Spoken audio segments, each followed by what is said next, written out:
Assalamualaikum warahmatullahi wabarakatuh. Nama saya Iva Naura Afirsya dari Prodi D3 Ekonomi, Fakultas Ekonomi Universitas Andalas. Kali ini saya akan menjelaskan tentang pajak. Yang pertama, konsep pajak. Nah, apa itu pajak?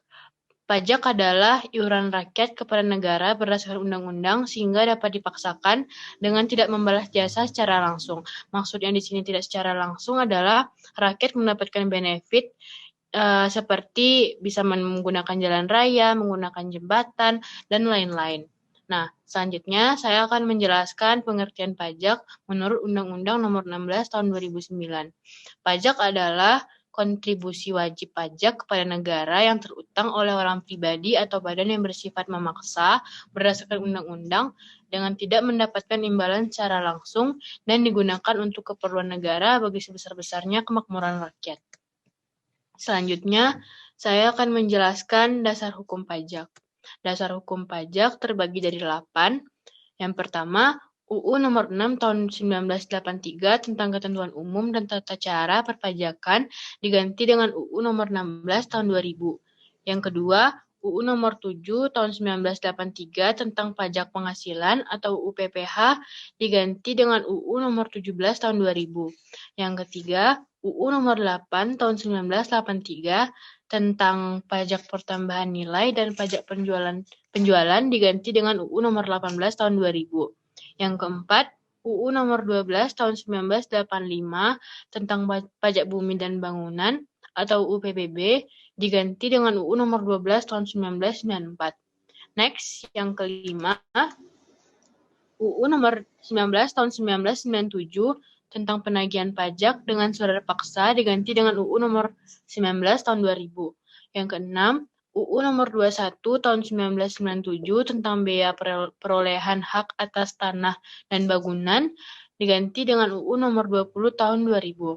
Yang ketujuh, UU Pengadilan Pajak yang diatur dalam UU Nomor 14 Tahun 2002. Dan yang terakhir ada UU Bea Matrai diatur dalam UU Nomor 13 Tahun 1985. Selanjutnya, saya akan menjelaskan tentang peranan pajak. Nah, peranan pajak itu sendiri ada 4 fungsi. Yang pertama ada fungsi anggaran, yang kedua ada fungsi stabilitas, yang ketiga fungsi mengatur, yang keempat fungsi redistribusi pendapatan. Nah, apa itu fungsi anggaran? Fungsi anggaran ini sebagai sumber pendapatan negara. Pajak berfungsi untuk membiayai pengeluaran-pengeluaran negara, untuk menjalankan tugas-tugas rutin negara, dan melaksanakan pembangunan, negara membutuhkan biaya. Biaya ini dapat diperoleh dari penerimaan pajak. Nah, yang kedua, fungsi stabilitas. Dengan adanya pajak, pemerintah memiliki dana untuk menjalani kebijakan yang berhubungan dengan stabilitas harga sehingga inflasi dapat dikendalikan. Yang ketiga, ada fungsi mengatur. Pemerintah bisa mengatur pertumbuhan ekonomi melalui kebijakan pajak. Dengan fungsi mengatur, pajak bisa digunakan sebagai alat untuk mencapai tujuan. Yang terakhir, fungsi redistribusi pendapatan. Pajak yang sudah dipungut oleh negara akan digunakan untuk membiayai semua kepentingan umum, termasuk juga untuk membiayai pembangunan sehingga dapat membuka kesempatan kerja, yang pada akhirnya akan dapat meningkatkan pendapatan kerja. Selanjutnya, saya akan menjelaskan klasifikasi pajak. Jadi, pajak ini dibagi menjadi 3 jenis pajak. Yang pertama, menurut golongan, yang kedua menurut sifat, yang ketiga menurut lembaga pemungutnya. Yang pertama, menurut golongannya, pajak ini terbagi dari 2. Yang pertama ada pajak langsung dan pajak tidak langsung.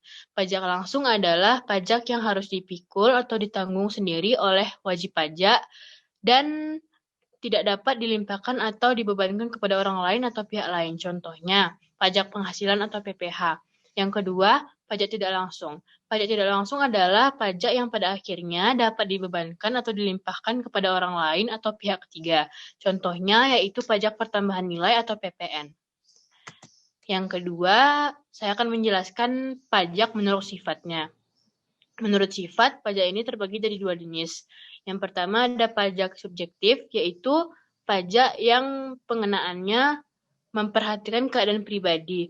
Wajib pajak atau pengenaan pajak yang memperhatikan keadaan subjeknya. Contohnya, yaitu pajak penghasilan atau PPh.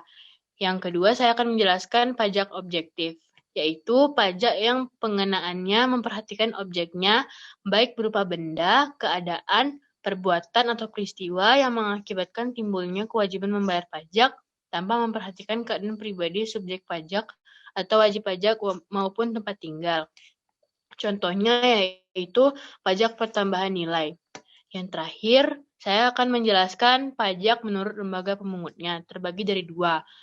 Yang pertama ada pajak negara dan pajak daerah. Pajak daerah ini terbagi menjadi dua juga. Yang pertama ada pajak provinsi dan yang kedua ada pajak kabupaten kota. Pajak negara adalah pajak yang dipungut oleh pemerintah pusat dan digunakan untuk membiayai rumah tangga negara pada umumnya. Contohnya PPh, PPN, dan PPNBM.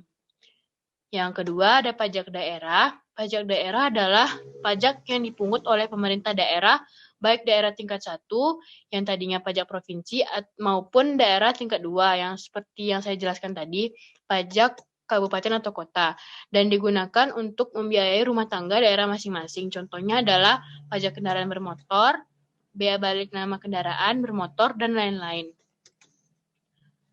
Mungkin segitu saja yang dapat saya jelaskan. Lebih dan kurang saya mohon maaf. Assalamualaikum warahmatullahi wabarakatuh.